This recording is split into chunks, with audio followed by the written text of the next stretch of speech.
The World on Water this week sees the Emirates Team New Zealand crew flying past the Coastal Classic Regatta race fleet. Dean Barker's SoftBank Team Japan's wing explodes and they've got to fix it. Richard Langdon shows how photo is filmed. Our Vendee Globe report, 2 days before the start, is extensive.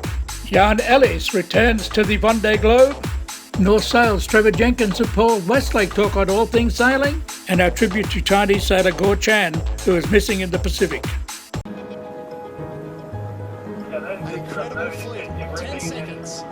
It was an orderly start in Auckland, New Zealand for the New Zealand Coastal Classic until it was crashed, literally, by the Emirates Team New Zealand crew in their 50-footer, foiling straight across the Iraqi Gulf.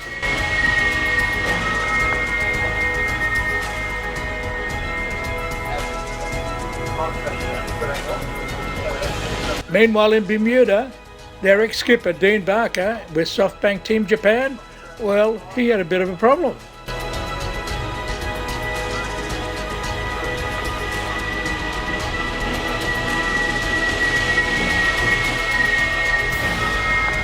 Never a good day when the mainsail explodes. Here's how they put it back together. It was a bit of a holy cow. That's happened quick.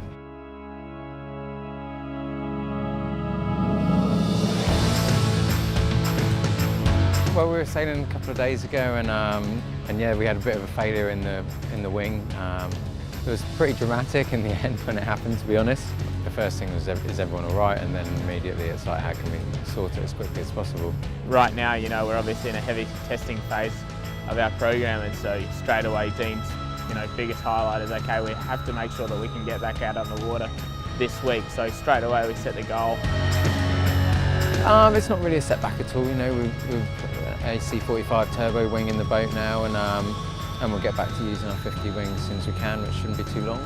This afternoon we're going to step the wing again and just go through the tuning process and make sure that there's no other issues and we're 100%, and then hopefully get some breeze and go sailing again tomorrow. It's obviously not ideal, but it's good that it happened now, and that we've learned something about the wing for the future, and we'll set about improving it so those things don't happen again. During the actual America's Cup stage, if we did that before a race, we'd come straight in, drop that wing down and put another wing straight back up that day. And for the incident that we just had, we would have been back out sailing in 2 hours. We always have a plan and know what we need to do to move forward and make sure that we can get the boat back out in the water sailing as soon as possible.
Usually, they know how to fix things.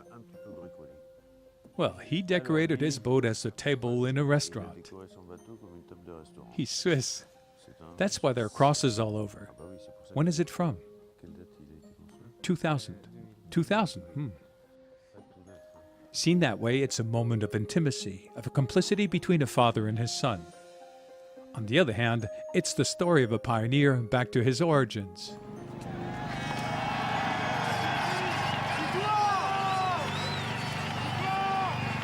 On March 16, 1990, a little past midnight at Les Sables d'Olonne, a crazy race started 109 days earlier concludes its epilogue.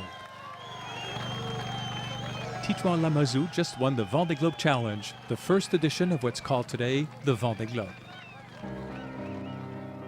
I remember the comments then, people saying they're leaving with boats made eventually for Transat, but not for world around. They'll never make it to the end.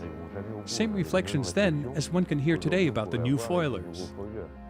26 years later, Titouan remembers also casting off from this pontoon had literally transported him towards the high latitudes, the Great South, towards the Shadow Country as he named it then, entering the 40th roarings.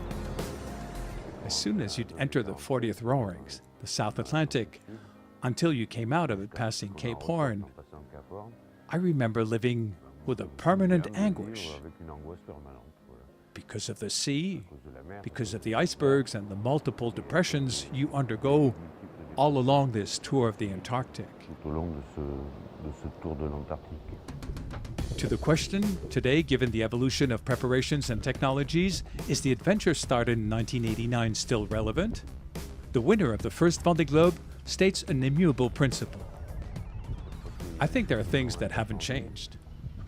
We're talking about a boat, a guy, and nature running the boat. So that hasn't changed. Those are boats that go on water. Even if way faster now, the course is still the same. Spread the word. Leaving the Sables d'Olonne and coming back having circumnavigated the globe will never be considered insignificant.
The 23-year-old Alan Roura is the youngest skipper in the history of the Vendee Globe, and still the young Swiss who spent his life on water accounts for more than 100,000 miles sailing, of which 30,000 in solitary.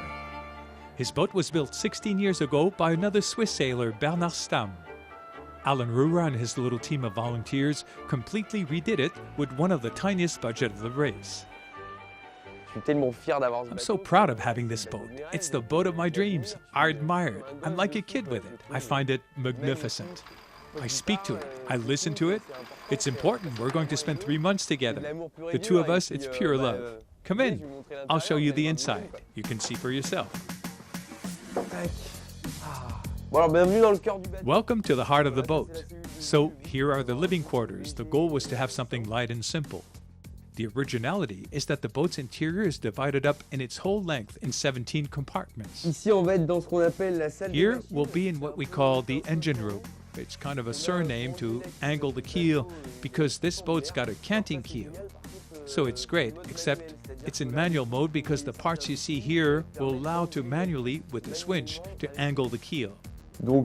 It's therefore very different from other boats, also very reliable.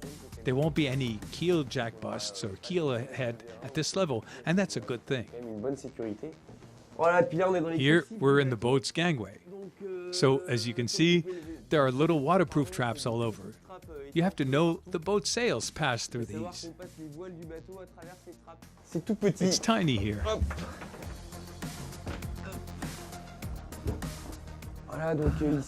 Here is the sails hold.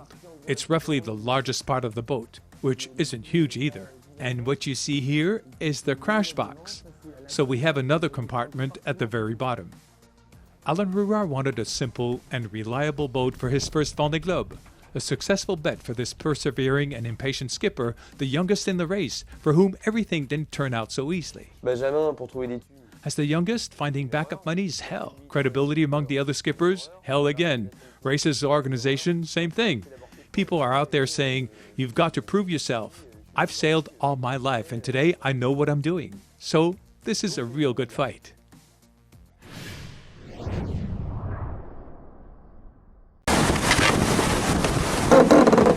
We're in North Sails Loft in Motorvale in Sydney, and we have the CFO of North Sails, Trevor Jenkins, and the sales manager, Paul Westlake. Now, guys, welcome to Sydney, and it's been a big year for North Sails, especially with the Vendee coming up. Paul, any news sales that you've got here like you did last time? Yeah. Well, obviously, yeah. It has been a big year, and obviously it kind of culminates from an offshore racing perspective with the Vendee, and that in turn leads into Volvo next year. But Vendee specific, we've had a lot going on over the last couple of years since the last edition. This is now, I believe, the 8th edition of the Vendee. And I was reading an interesting statistic just earlier that only 50% of the Vendee competitors who've started the race have actually finished the race. I think that in itself, is a good indication of how demanding this race is. So from a North Sails perspective, we work with the top teams. Obviously they come straight to us as soon as the last race finishes, the last edition finishes. The skippers always come in, do a debrief with us. And it's interesting, they have their own perception of where they want to go next time. 2-3 years later, it's quite interesting. It's very, very different, especially with the evolution of all the foiling, with the daggerboard technology. 20% increase on riding moment, yeah. Big demand on rigs, whether you have a wing rig, whether you have a spreaded rig, and then obviously our 3DI technology just comes straight in there. So, it puts a lot of emphasis on the engineering of the product because you're single-handed. Record at the moment, I think, is 78 days. We do a huge amount of work with some independent companies doing all the routing, using our own VPP and our own design suite to be able to predict the optimum course. And we even go the whole way down to, sail selection, number of hoists, number of tacks, number of jives, number of reefs and everything to be able to absolutely engineer the product for the end result, and everybody wants to win. Well, Francois Gabat last year won it with a brand new sail, which is a 3DI. Have you got anything hiding behind all those logos this year? Well, 3DI obviously, yeah, that's exactly right. 3DI was new last edition, and And basically what we've done, we've developed off the back of that wing specific for Vendee, and we basically have a menu of 3 products that the teams can, or the skippers and the programs can choose from. We have 3DI Endurance, which is our real high durability product for, you know, any extremes. You see all this video footage of these boats, you know, up to their goosenecks and up to, you know, even deeper in water. The abuse those sails get. So endurance is the benchmark because failure is not an option. You know, it's a classic statement, but in this race, failure is not an option. Then they can go to 3DI Raw, and a number of teams go to 3DI Raw, which is stripping the durability side out to have absolute, you know, minimum weight for maximum performance. And then the new product, which is that we're launching off the back of Vendee, but has been developed even here in Sydney with the likes of Wild Oats, Comanche and Rambler, when they were all together, is a product called 3DI Force, which is our downwind technology. Excellent. And of course, the after this is all over, there's the Volvo. Yep, the Volvo's a big one. 8 teams, you know, Volvo, all credit to Volvo. I mean, you know, they've backed themselves, you know, they've formally announced that they're building the 8th new boat. We are the exclusive supplier to the Volvo Ocean Race, and, you know, it's a credit to North Sails and the pedigree that we have with this. Once again, high performance, high durability applications, and we're really excited about the Volvo because you've seen a number of announcements that have been coming out. There's 10 announcements in over 10 days or 10 weeks, I can't remember whatever. Right at the start of the Vendee, yes. It doesn't matter, yeah, right. Yeah, but perhaps, you know, Mark Turner's very good at what he does. He's and, good promoter. But the Volvo is really cool, really, really cool, because we came out of the last edition, everybody was, honestly, as we went into it, everyone was nervous about, you know, strict one design, strict sail limitations. Number of sails seemed pretty marginal to get around around the course, and now you know, we got reselected. We've continued to develop the technology because the sails are different, the inventory is different, but once again, taking in this whole 3DI Force, 3DI Endurance and 3DI Raw, those 3 you know, product categories for us, you'll see each of those being represented in the Volvo in the one design package. Now, Trevor, as far as the CFO of the company, what's been happening this year? Has it been a good year or a spectacular year? We've been very pleased with performance this year, and it's really built on a couple of things that Flipper was talking about. First of all, we believe that we have got the best product in the industry, and that's sort of one foundation stone. But the second is actually the relationships that we have with the customers, and when you put those 2 together, you've got a powerful force in the marketplace, and that shows up in our performance. And 2016 looks like it'll be another good year for North.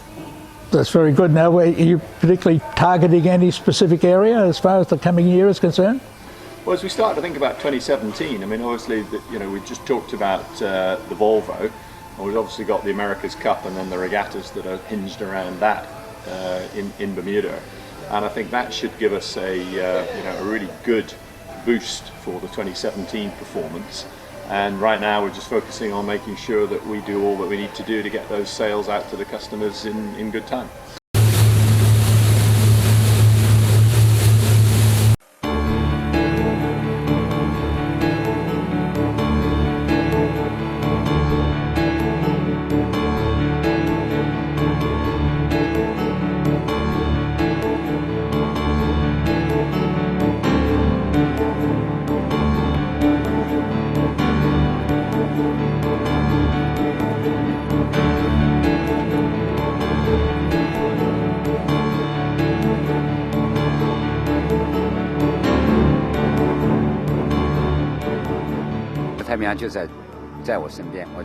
I think the journey is meaningful as the Pacific links China with the United States.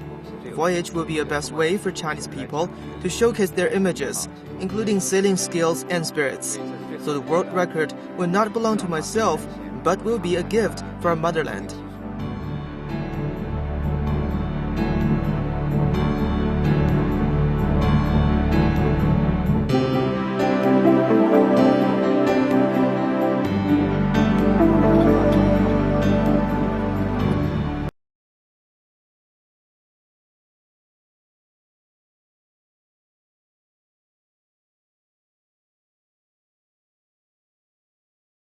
The U.S. Coast Guard says it has suspended its search in the Pacific Ocean for the Chinese sailor Guo Chuan. Rescuers boarded Guo's drifting yacht at the west of Hawaii and confirmed he was not there, but found his life jacket. Now, they also found a broken sail in the water. 51-year-old Guo Chuan was the first Chinese person to circumnavigate the globe alone. He set up from San Francisco on October 18th, aiming to set a new solo non-stop trans-Pacific world record. His team lost contact with him on Tuesday afternoon, Beijing time. China's foreign ministry says it is coordinating with the U.S. Coast Guard over search effort. The Chinese consulate in Los Angeles contacted the U.S. Coast Guard Search and Rescue Center in Hawaii and is coordinating with them to conduct an all-out search. Since then, the U.S. has sent search planes and 2 ships into the Pacific to conduct search operations. Up to now, Guo Chuan has not been found. The Chinese Foreign Ministry and the Chinese consulate in L.A. will closely monitor developments and will continue to coordinate relevant search efforts.